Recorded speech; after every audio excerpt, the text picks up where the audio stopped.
성부와 성자와 성령의 이름으로 아멘. 사실 피조물은 하느님의 자녀들이 나타나기를 간절히 기다리고 있습니다. 에덴 동산에서 내쫓으셨다. 그리고 땅에서 나왔으므로 땅을 갈아 농사를 짓게 하셨다. 성부와 성자와 성령의 이름으로 아멘. 반갑습니다. 반갑습니다. 또 한 주 동안 잘 지내셨습니까? 네. 사실 이 강의를 준비하면서 어떤 성경 구절을 고를까 고민을 참 많이 했습니다. 어느 쪽을 택할지 지금도 망설여서 성경 두 개를 다 읽었습니다. 여러분 기분이 좀 어떠십니까? 아이고 우리 아담 조상님이 조금 더 잘 살았으면 우리가 이 고생을 면했을 건데 하는 생각도 좀 드시지요. 앞서 읽은 바와 같이 성경은 땅의 주인이 하느님이시라는 사실을 분명히 밝히고 있습니다. 그리고 인간의 몹쓸 죄 때문에 죄의 멍에를 지게 된 땅은 오늘도 간절하게 우리 즉 하느님의 자녀들이 나타나 살뜰하게 돌봐주기를 간절히 기다리는 사실을 알려줍니다. 땅은 당신께서 만드신 작품입니다. 하느님께서는 당신의 글작품을 보시면서 정말로 흡족하고 기뻐하셨다는 것을 우리는 알고 있습니다. 그런데 그 아름다운 땅에 병고가 일어났습니다. 아담과 하와가 죄를 짓는 바람에 인간에게는 힘든 임무가 생겼습니다. 온 세상의 생명을 살리기 위해 끊임없이 일을 해야 한다는 조건이 첨가된 것입니다. 모두 우리 조상 죄 탓으로 발생한 병고입니다. 그런데 묘한 일은 그날 아담과 하와가 죄를 지었을 때 하나님께서는 인간에게만 벌을 내리지 않으셨다는 것입니다. 오히려 인간의 죄를 땅에게 물은실은 듯합니다. 땅은 너 때문에 저주를 받으리라고 말씀하셨기 때문에 그렇습니다. 그런데 이렇게 인간의 죄를 땅에게 같이 지도록 하신 주님께서는 땅에게 좀 미안했을 것 같습니다. 그죠?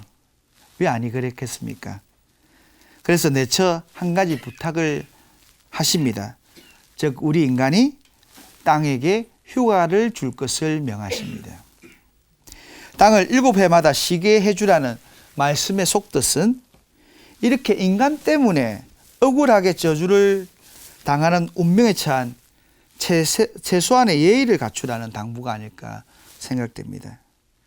땅의 노고를 살펴주고 감사하는 너그러운 주인의 자세를 가져야 한다는 뜻이 아닐까 헤아리게 됩니다. 사실 하느님께서 명령하신 안식년의 연수를 꼽아보면 인생이 얼마나 보잘것없는지를 깨닫게 됩니다. 고작 70을 살아가는 인간에게 50년마다 맞이하는 거룩한 해는 성년은 업히 남의 일같이 여겨질 수도 있습니다. 안 그렇습니까? 평생을 통해서 고작 한 번을 경험할까 말까 한 일이기도 그렇고 장수의 복을 누린다 한들 기껏 2번에 불과할 일이기 때문에 그렇습니다. 때문일까요? 주님의 뜻을 분명히 알고 있었던 이스라엘 백성들조차 하나님의 명령을 무시하고 땅을 혹독하게 부려먹기에 몰두했습니다. 그렇다면 하나님의 뜻을 몰랐던 인간들이야 두말할 것도 없지 않습니까? 이렇게 인간은 존재의 근원을 망각했던 것입니다. 흙으로 빚어진 허망한 존재라는 사실을 기억하지 않았습니다. 우리 인간은 정말 큰 자연의 일부라는 것을, 그 진리를 잃어버린 것입니다. 그럼에도 하나님의 약속은 변치 않으십니다. 하나님의 약속은 꼭 이루어집니다. 우리가 오늘 이 하루가 삶의 전부인 듯 살아내야 할 이유일 것입니다. 마치 지금이 마지막인 듯이 소중하고 각별하게 살아야 할 까닭입니다. 그날 당신의 땅을 위해 안식년을 지킬 것을 명령하신 주님께서는 욕심 많은 인간들이 못 듣는 척하고 모른 척하면서 들은 둥 마는 둥 자신의 의지대로 살아가는 모습을 방관하지 않으십니다. 마침내 이스라엘 백성들이 아시리아의 포로가 되어 머나먼 타국 타국살이를 하게 되었습니다. 유다 백성들을 멀고 먼 바빌론으로 흩어버리셨습니다. 그래서 예레미야 예언자는 그 일이 더불어 살아가지 않는 인간의 이기심에 의해서 발생된 사실을 분명히 알려줍니다. 그 비참한 역사는 착취할 뿐 함께 할 줄 몰랐던 인간의 욕심에 진저리가 나신 하느님의 몸부림이라는 것을 명확히 전해줍니다. 이렇게 주님께서는 짓밟힌 신음하는 땅을 위로하실 것을 예언하고 있습니다. 이스라엘 전역이 폐허가 된 채 꼬박 70해를 쉬게 하셨던 하나님 마음을 우리는 알아야 하겠습니다. 이렇듯 짧은 인생에서 가장 두려워해야 할 것은 그분의 뜻입니다. 우리 모두가 삶에서 가장 소중한 것은 오직 하느님뿐이라는 진리를 깊이 새기시기를 바라면서 강의를 시작하겠습니다. 이 강의는 주민의 소유 윤리 131쪽에서 133쪽을 참조하겠습니다. 대개는 말할 수 없이 착하고 아름답기만 한 그가 요즘 들어 자주 화를 냅니다. 지진, 해일, 폭설, 폭우, 혹한. 화를 냈다면 물불을 가리지 않습니다. 오로지 그의 탓일까요? 어떻게 하면 그가 늘 어머니처럼 자유롭고 평화로운 모습일 수 있을까요? 신화 속의 거인 이야기가 아닙니다. 그 이름은 대자연. 그가 우리를 사랑하는 만큼 우리가 그를 사랑하지 못하기 때문은 아닐까요? 어느 신문에 실렸던 그가 왜 자꾸 화를 낼까요? 라는 글입니다. 이 글을 들으시면서 어떤 마음이 드셨습니까? 인간은 자연을 떠나서 살 수 없습니다. 예측하기 어려운 날씨의 변화를 경험하게 되는 요즘, 그만큼 지구의 몸살 기운이 깊은 듯 싶어 마음 한끗이 아려옵니다. 자연이 앓게 되면 인간에게는 죽음만이 있을 뿐입니다. 오늘날 인류는 평화를 향해 갈 것인지 아니면 자기 파멸의 길을 갈 것인지 기로에 서 있습니다. 모두 평화를 바라지 않는 사람이 누가 있을까요? 그렇게 평화에 대한 갈망을 가졌음에도 불구하고 그 방향과 실천 방향은 강대국을 등에 입은 대기업들의 행포 앞에 무력합니다. 그래서 어느 학자는 지구뿐 아니라 자신의 종 자체를 이렇게 대대적 위험에 처하게 한 생물종은 지구상에 인간이 처음이다 라는 말도 했습니다. 지구는 단순한 무기물이 아닙니다. 살아있는 커다란 생명체입니다. 지구온난화는 지구가 중병을 앓고 있다는 증거입니다. 심하게 앓는 데서 오는 신음과도 같습니다. 경제를 우선하는 국가 정책은 환경 문제를 한쪽 구석으로 밀어붙입니다. 경제 논리 앞에 환경 문제는 하잘것없는 무능한 사람들의 공허한 외침인 듯 환경의 날에나 겨우 이쑤거리가 되고 있는 실정입니다. 과학과 교통의 발전을 위한다는 명목은 자연을 끊임없이 희생시키고 있습니다. 인류가 당연하게 누렸던 물과 공기, 땅의 혜택을 50년 뒤 후손들은 누릴 수 없다는 사실을 알고는 계십니까? 50년 있으면 우리가 살겠나? 그렇지만 그거는 정말 무책임한 이야기 아니겠습니까? 지구 생태계는 겨우 40%밖에 남아있지 않다는 사실도 아실 줄 믿습니다. 개발이란 명목으로 지구를 마구 괴롭힌 무서운 결과입니다. 우리가 누리는 풍요로운 소비생활 양식이 바로 생태계와 지구 파괴의 대가입니다.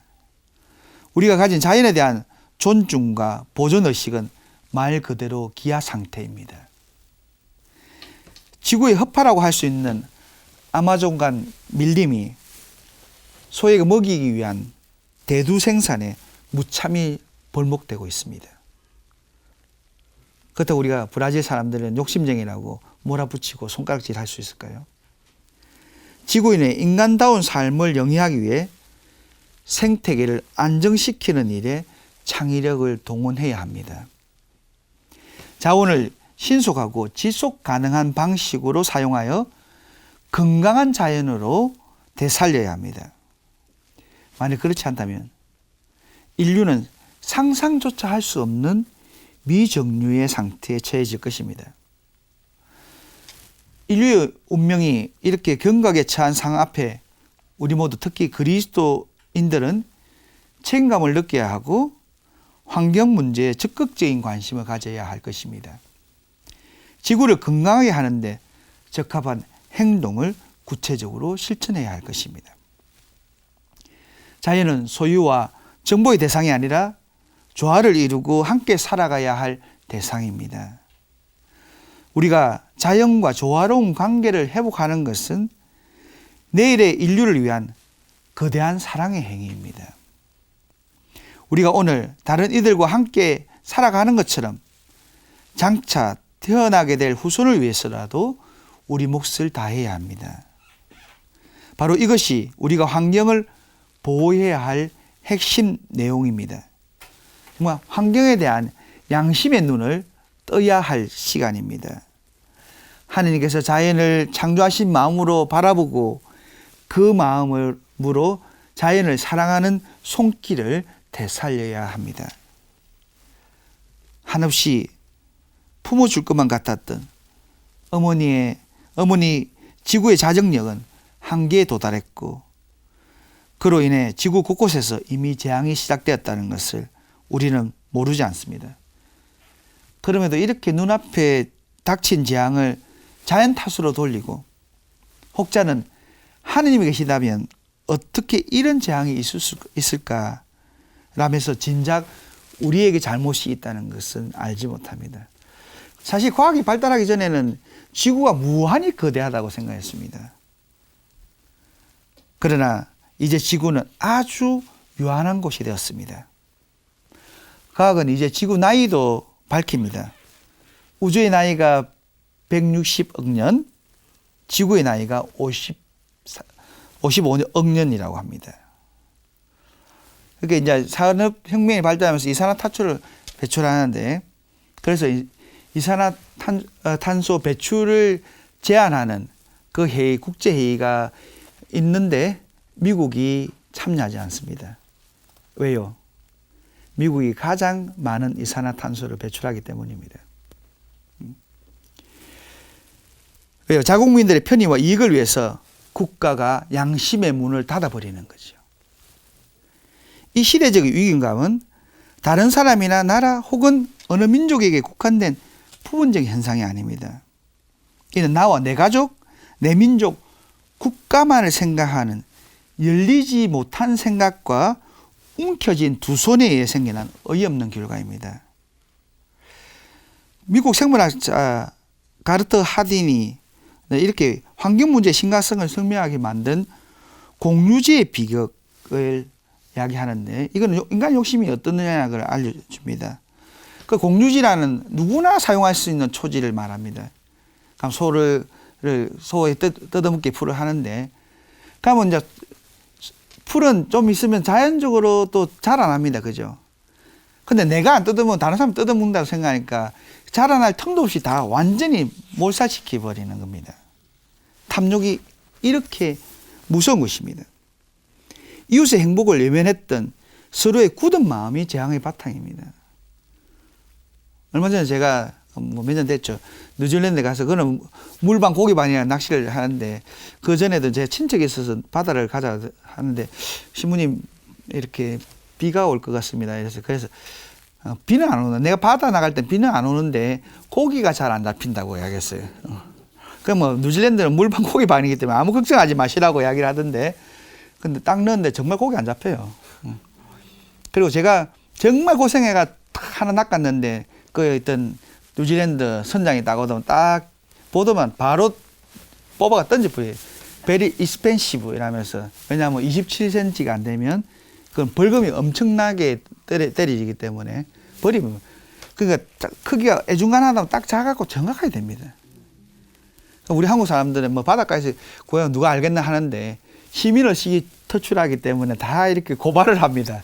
그래서 경찰한테 걸려서 많은 벌금을 내고 이러는 경우가 있는데 정말 우리 한국 사람들 물고기 이런 거 너무 좋아해가지고 씨를 말리고 있는데 그것도 좀 조심해야 될 것 같아요. 그러니까 정말 그 작은 것은 번식을 위해서 되돌려 놨는 그거 정말 좋은 비워야 되지 않겠습니까? 지구의 대륙과 바다는 17개의 움직이는 판 위에 떠 있는 존재입니다. 10년에 자리한 판의 움직임에 의해서 화산과 지진이 일어나고 산맥이 솟고 해저가 갈라진다니 진심으로 우주에 둥둥 떠 있는 지구가 얼마나 불안한 존재인지를 깨닫게 됩니다. 지구의 땅과 바다가 삐걱대는 판 위에 올라 있는 현상을 어찌 경이롭다 하지 않겠습니까? 그죠? 더욱이 지구는 우리가 재앙으로 인식하는 판구조 운동에 의해서 보존된다니 기이할 따름입니다. 우리 사람이 이렇게 36도의 안팎의 온도를 체온을 유지해야 합니다. 그러지 않으면 이렇게 타버리지 않습니까? 그죠? 한번 이렇게 막 열이 많이 오르는 건 위험한 것은 뇌에도 그만큼 지장을 주는 것이 아닙니까?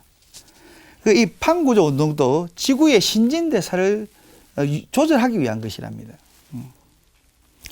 참 이렇게 그걸 통해서 지구의 자율적인 온도를 조절하는 거예요. 그러니까 태풍도 해일도 모두 지구가 스스로 유지하려는 몸부림이라는 거예요. 정말 결국 삶도 문명도 판구조 운동을 펼치고 있는 생명체인 지구이기에 가능하다니 철저한 그분의 섭리를 보여주는 것이라 싶습니다. 그런데 이 환경 문제는 바로 보이는 세계만이 존재한다는 잘못된 생각에서 옵니다. 인간은 다른 생명체의 희생으로 살아가는 존재입니다. 그죠? 나는 뭐 아무것도 안 먹는다. 그러니까 물도 안 마십니까? 물 마시면 안에 그 안에 미생물이 있는데. 어차피 우리는 다른 사람의 생명을, 다른 생명체를 희생시켜서 살아가는 존재 아닙니까? 그러면 함께 어울려서 살아가야 된다는 것을 잘 생각해야 됩니다. 정말 인간도 다른 생명체를 위해 자기의 불이익과 희생을 감수해야 된다는 거예요. 그래서 요한 바오로 2세 교황님께서는 환경을 존중하는 경제는 이익의 극대화를 유일한 목표로 삼지 않는다. 환경보호는 오로지 금전적 손해 계산을 바탕으로 해서는 보장될 수 없기 때문이다 라고 했습니다. 명확하죠. 그죠? 근데 어떻습니까? 지금 일단 경제가 문제다 보니까 환경 파괴는, 그리고 또 돈 벌어서 환경을 보존하면 되지. 그러니까 우리 쉽게 생각하면 우리가 상처를 주놓고 막 병원 가서 치료하면 되지. 이거하고 똑같은 거 아닙니까? 우리는 절제할 줄 아는 살림살이에서 우리를 살리고 자연을 살리고 생명을 아끼는 법을 실천할 수 있습니다. 이는 청빈한 삶을 살아야 한다는 지적입니다. 정말 청빈은 나와 인류와 온 인류를 구하는 길이며 생명 가치를 구현하는 길이 됩니다. 우리가 실천할 수 있는 작은 것들로 지구를 살릴 수 있습니다. 먼저 소비 지향주의를 경계해야 합니다. 세상에 좋은 것에 두리번거리는 시선을 거두어들이고 세상에 휴양한 것에 홀리는 마음을 없애버리고 진정 사랑의 문화를 건설해야 할 때입니다. 사랑이야말로 세계의 정치, 경제, 문화 및 사회 모든 환경 안에서 인간의 사업과 활동을 인간답게 가장 근본되고 본질적인 것에 주목하게 하게 될 것입니다. 사랑은 정말 우리의 시선을 넓혀서 아직 소외되어 있는 사람들을 외로운 상태에서 벗어날 수 있도록 돕고 발전의 문을 열어줄 유일한 통로입니다. 나만 아니라 더불어 다른 이웃도 잘 살 수 있고 인간다운 삶을 유지할 수 있도록 해주는 건 아니겠습니까? 우리말에 사람은 살음, 즉 살림, 살려주는 것에서 파생되었다고 합니다. 그 사람은 온누리의 생명을 지킬 때 비로소 사람다워진다는 것입니다. 꽃의 개와 야생과실의 결실, 철새의 돌의 때가 다 있습니다. 자연은 담장을 자꾸 허무는데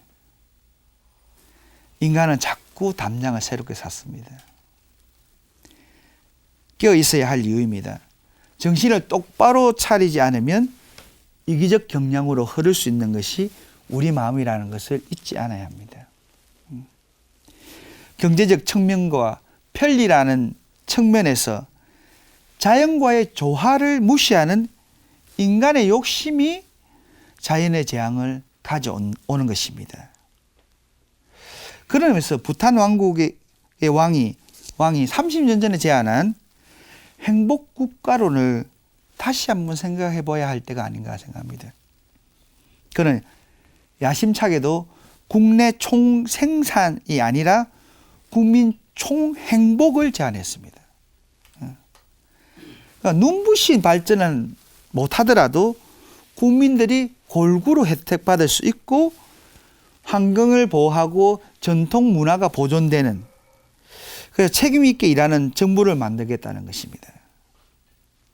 우리에게도 국가적 웰빙 전략이 필요합니다. 이것에 대한 야심과 비전이 없으면 돈은 좀 더 있더라도 마음은 가난한 국가로 남아있을 수밖에 없을 것 같습니다.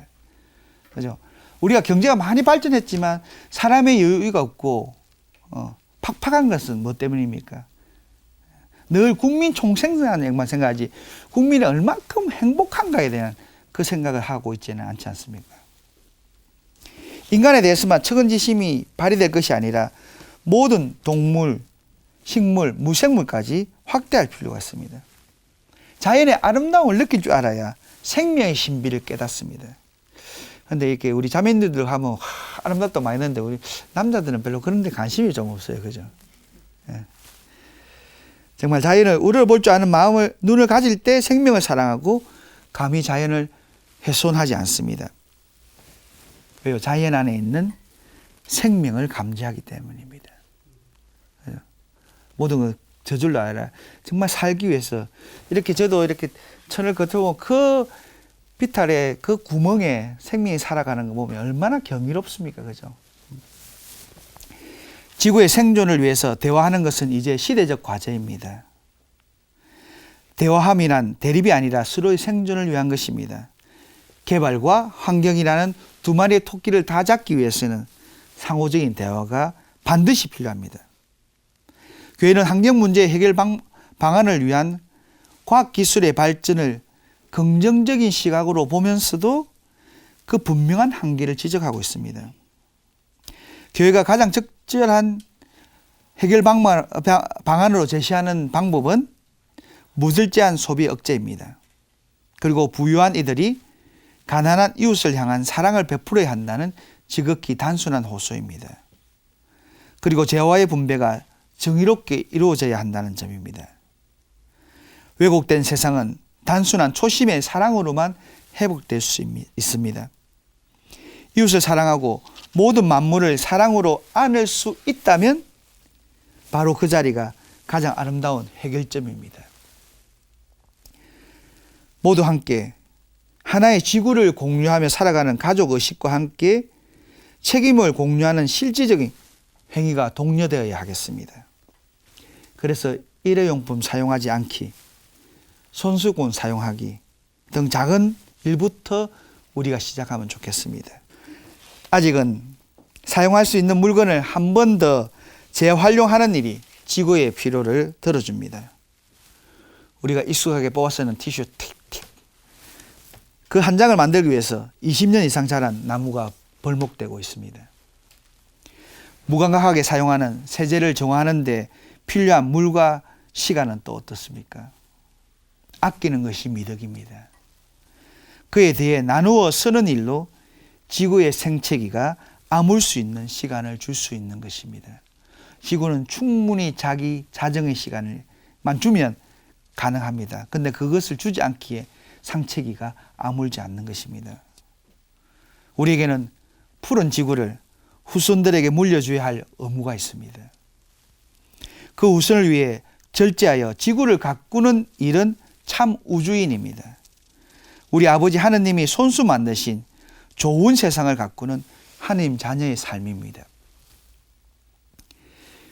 프란체스코 교황님 말씀으로 이 강의를 마무리하도록 하겠습니다. 세계가 무엇인가를 쉽게 얻으려는 탐욕과 이기심으로 갈라져 있습니다. 이것이 21세기의 노예를 만들고 있습니다. 또 자연의 무분별한 개발과 폭력으로 평화가 위협받고 있습니다. 피조물의 수호자로서 책임을 다해야 하겠습니다. 교황님께서는 또 오늘날에도 건너야 할 사막이 얼마나 많은가라며 하느님과 이웃에 대한 사랑이 없을 때 우리 안에 사막이 생겨난다는 의미심장한 말씀을 남기셨습니다. 바다의 물 한 방울은 의미가 없을 수 있습니다. 하지만 사막의 물 한 방울은 꽃을 피우게 할 수도 있습니다.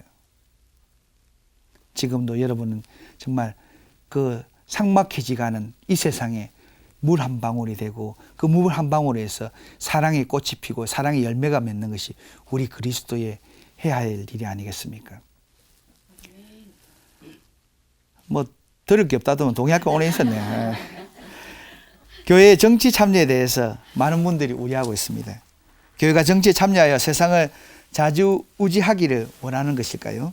아니면 손상될 수 없는 인간의 품위와 포기할 수 없는 인간의 권리를 위한 노력일까요? 다음 시간은 여기에 대해서 중점적으로 다루도록 하겠습니다. 기도하겠습니다. 성부와 성자와 성령의 이름으로 아멘. 주님, 당신의 은혜를 생각합니다. 죄를 지은 인간을 위하여 땅을 선물하신 당신께서는 우리 모두가 당신의 뜻을 깨달아 당신께로 돌아오기를 원하신다는 것을 깨닫습니다. 그럼에도 저희는 당신의 은혜를 기억하지 않습니다. 당신의 사랑에 감사하는 마음에 인색했습니다. 주님, 저희에게 파괴된 산과 오염된 강이 몸살을 앓으며 신음하는 소리를 듣게 해 주십시오. 하여 당신처럼 자연을 사랑하도록 이끌어 주십시오. 지혜롭고 성실하게 당신이 맡겨주신 자연을 보살피는 청지기가 되게 해 주십시오. 자연의 주인이신 우리 주님 그리스도를 통하여 비나이다. 성부와 성자와 성령의 이름으로 아멘. 감사합니다.